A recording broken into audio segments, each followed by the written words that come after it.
आज के बाद ही देखेंगे किसी को आधार पे बोली नहीं है ना, जांच में थोड़ा ट्रेंडिंग कर दें हो जाएगी।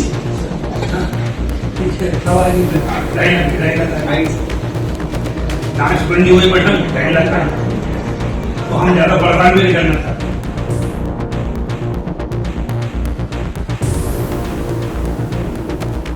शाह ने शिवराज चौहान की लाडली बहनों को खुलेआम धमकी दे दी, फिर भी सरकार खामोश है।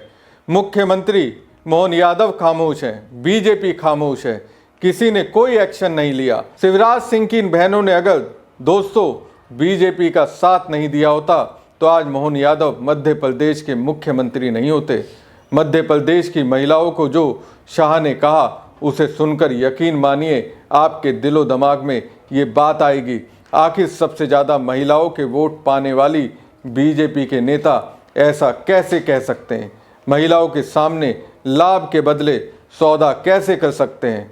सौदे से भी दोस्तों आप आगे की बात कह सकते हैं, उन्होंने तो धमकी दे दी। अगर सरकार से लाभ लेना है तो ये तो करना ही पड़ेगा।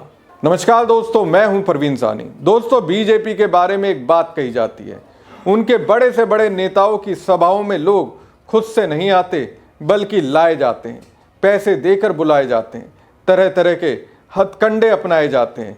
कुल मिलाकर ये पुख्ता आरोप बीजेपी पर लगते रहे।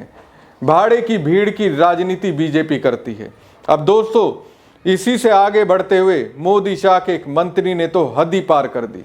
उन्होंने जो कहा उसके लिए अगर मैं सबसे ज़्यादा किसी को जिम्मेदार मानता हूं तो वो खुद मोदी शाह ही हैं। मोहन यादव की सरकार में मंत्री विजय शाह का नाम आपको याद होगा। ये विजय शाह वही हैं जिन्होंने कर्नल सूफिया कुरैशी पर अभद्र टिप्पणी की थी। लोगों ने इसका विरोध किया, कोर्ट ने भी आलोचना की, लेकिन मुझे लगता है बीजेपी के शीर्ष नेतृत्व के लिए विजय शाह की ओर से कर्नल सूफिया कुरैशी को लेकर दिया गया बयान जरूरी होगा, क्योंकि विजय शाह के बयान में हिंदू मुस्लिम राजनीति की झलक थी जो बीजेपी की राजनीति को सूट करती है। अब तब जो विजय ने किया था उसके खिलाफ बीजेपी की ओर से कुछ एक्शन नहीं लिया गया था। अब नहीं लिया गया तो मुझे लगता है उनका मन बढ़ गया है। विजय शाह को लग रहा है उनका तो अब कोई नहीं बिगाड़ सकता कुछ। इसी से प्रेरित होकर विजय शाह ने एक और विवादित बयान दे दिया, मध्य प्रदेश की लाडली बहनों को सीधी धमकी दे दी है। अगर हम मुख्यमंत्री जी को सम्मानित करना चाहें क्योंकि लाडली बहनों की तरफ से, तो कितनी आ सकती है जिले में?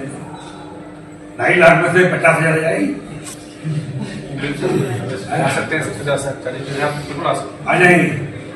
नए साल में एक प्लान करो, जब 1500 रुपए के हिसाब से हम करोड़ों रुपया दे रहे हैं, मुख्यमंत्री के 2 साल हो गए, तो बहन अपने भाई का सम्मान तो करे ना। 2.5 लाख में से 50,000 तो आए, मुझे नाम करा दें। देखो यार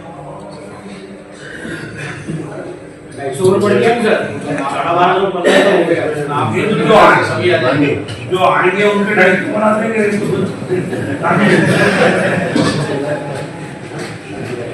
अब अपन आप लोग बैठ के,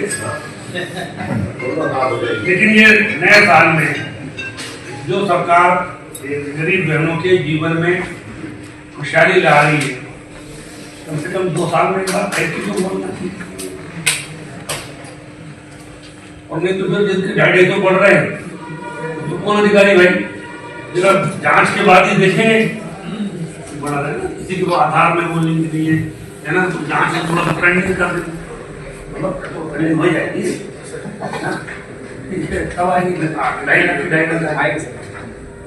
जांच पेंडिंग हुई मैडम टाइम लगता है, तो हम ज्यादा परेशान भी नहीं करना चाहते। लेकिन सामान्य रूप से सरकार की जो मुखिया है उसका एक प्रभाव चाहते हैं, वो आप कैसे होगा और आप लोग बैठेंगे। ये वही विजय शाह हैं जिन्होंने कर्नल सूफिया कुरैशी पर अभद्र टिप्पणी की थी। अब कह रहे हैं यदि महिला लाभार्थी मुख्यमंत्री मोहन यादव के प्रस्तावित सम्मान समारोह में शामिल होंगी तो उनकी लाडली बहन योजना की मानसिक सहायता राशि 250 रुपये बढ़ाई जा सकती है, और जो महिला कार्यक्रम में शामिल नहीं होगी उनका वेरिफिकेशन पेंडिंग रखा जा सकता है। ये तो सीधी सीधी धमकी है। सरकारी योजनाओं का लाभ तभी मिलेगा जब सरकार के साथ होंगे। सरकार के मुखिया की सभाओं में दिखेंगे, बीजेपी के आला नेताओं की तारीफ करेंगे, सरकारी योजनाओं का लाभ लेने के लिए सरकार का आपको प्रचार करना होगा। ये सब आगे चलकर होने वाला है। इसकी एक झलक तो दोस्तों बिहार विधानसभा चुनाव में आप लोग देख ही चुके हैं, जब 1,40,00,000 जीविका दीदी के अकाउंट में 10-10 हज़ार रुपये डाले गए और उन्हें मतदान केंद्रों पर ड्यूटी पर लगाया गया। दावा किया गया कि इन जीविका दीदियों ने बीजेपी जेडीयू का खुलकर साथ दिया। अब ऐसा लग रहा है मंत्री विजय शाह बिहार वाला नियम मध्य प्रदेश में अप्लाई करना चाहते हैं। बीजेपी के लिए काम करो तभी सरकारी योजनाओं का लाभ मिलेगा, वरना तो फिर आपकी मांग को लटका दिया जाएगा। मंत्री विजय शाह की टिप्पणी को लेकर कांग्रेस ने मुख्यमंत्री मोहन यादव पर निशाना साधा है। मध्य प्रदेश कांग्रेस अध्यक्ष जीतू पटवारी ने एक्स पर पोस्ट करते हुए लिखा, जिन लाडली बहना का भाजपा को सम्मान करना चाहिए वहां उन्हें भाजपा के लाडले मंत्री अपमानित कर रहे हैं। पहले देश की गौरव कर्नल सूफिया कुरैशी पर ओछी टिप्पणी और अब प्रदेश की माता बहनों को धमकी। ये भाजपा की कुंठित और महिला विरोधी मानसिकता का साफ प्रमाण है। मुख्यमंत्री जी की चुप्पी इस पूरे अपमान पर मोहर लगाने जैसी है। प्रधानमंत्री नरेंद्र मोदी जी, क्या आपकी पार्टी में महिला अपमान ही आगे बढ़ने का रास्ता बन चुका है?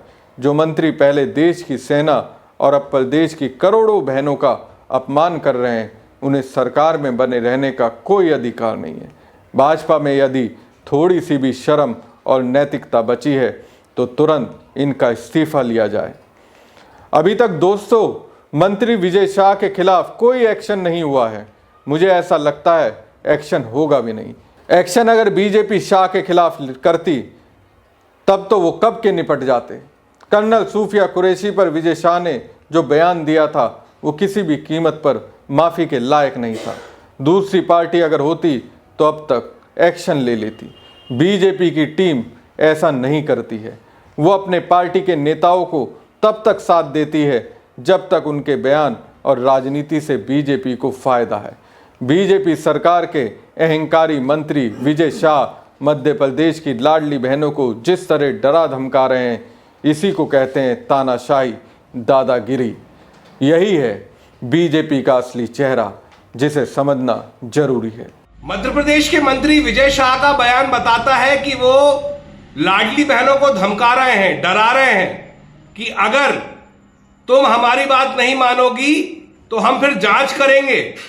ये साफ साफ बता रहा है कि मध्य प्रदेश की सरकार मध्य प्रदेश की जनता को डरा धमका कर रख रही है। आज जिस तरीके से ये बयान सामने आया है, पहले भी मंत्री विजय शाह ने जिस तरीके से बयानबाजी की थी सूफिया कुरैशी जी को लेकर, आज फिर उन्होंने ये बयान दिया है। ये बताता है कि ये सरकार किस तरीके की रवैया अपना रही है और हम मांग करते हैं कि विजय शाह से तत्काल इस्तीफा लेना चाहिए, क्योंकि अगर इस तरीके से डरा धमकाकर लाडली बहनों के साथ ये बर्ताव करेंगे, अपने बयान देकर डराना चाहेंगे, तो ये ठीक नहीं है। अब देखिए सबूत सबके सामने है। बोलते हुए विजय शाह साफ दिख रहे हैं, लाडली बहनों से सौदेबाजी करते साफ दिख रहे हैं। अब इनकी बेशर्मी पकड़ी गई तो सफाई क्या दे रहे हैं। उनके बयान को तोड़ मरोड़ कर पेश किया जा रहा है और इस संबंध में भ्रामक खबरें फैलाई जा रही है। अरे काहे की झूठी भाई, आप तो बोलते हुए दिख रहे हैं। मंत्री ने कहा कि कुछ अयोग्य महिला योजना का लाभ ले रही हैं। बैठक में केवल योग्य महिलाओं को लाभ देने और अपात्र लाभार्थियों को हटाने पर अनौपचारिक चर्चा हुई थी। दोस्तों मध्य प्रदेश में 2023 के विधानसभा चुनाव से कुछ महीने पहले लाडली बहना योजना शुरू की गई थी।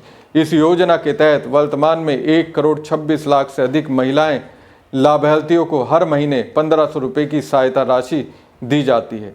राज्य सरकार ने 2028 तक इस मानसिक सहायता राशि को बढ़ाकर 3,000 रुपये करने का वादा किया है। तो जिस तरह से सीएम मोहन यादव के मंत्री विजय शाह ने ये कहा कि उससे सवाल उठते हैं, क्या सरकार की ओर से जो योजनाएं चलाई जाती हैं, क्या वो योजनाएं नहीं सीधा दबाव है? क्या महिलाओं के सम्मान के नाम पर जो दावा बीजेपी करती है, असल में वो क्या खुली धमकी है?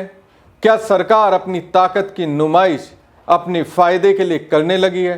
तो दोस्तों, वैसे लाडली बहन कोई भीड़ नहीं, किसी मंत्री की जागीर नहीं और किसी मंच की मजबूरी नहीं है। ये बीजेपी और बीजेपी के नेताओं को समझना चाहिए। आज इन्हीं महिलाओं की वजह से इनकी सरकार मध्य प्रदेश में है। शिवराज सिंह चौहान ने खुद की सरकार बनवाने के लिए इनके सामने हाथ जोड़े थे, रो तक दिए थे, तब जाकर इन्होंने वोट दिया था। ये बात और है कि मध्य प्रदेश में बीजेपी को पूर्ण बहुमत मिलने के बाद शिवराज सिंह चौहान की जगह मोहन यादव को मुख्यमंत्री बना दिया गया था। खैर, लाडली बहन को जिस तरह से विजय शाह आग दिखा रहे हैं, उसका खामियाजा आने वाले वक्त में बीजेपी को जरूर उठाना पड़ सकता है। हमारी खबर आपको कैसी लगी कमेंट बॉक्स में कमेंट कर जरूर बताएं। साथ ही पेज को ज्यादा से ज्यादा लाइक और शेयर कीजिएगा। धन्यवाद। आज के बाद में देखें को आधार पे बोली है ना, जांच थोड़ा पेंडिंग कर दें हो जाएगी।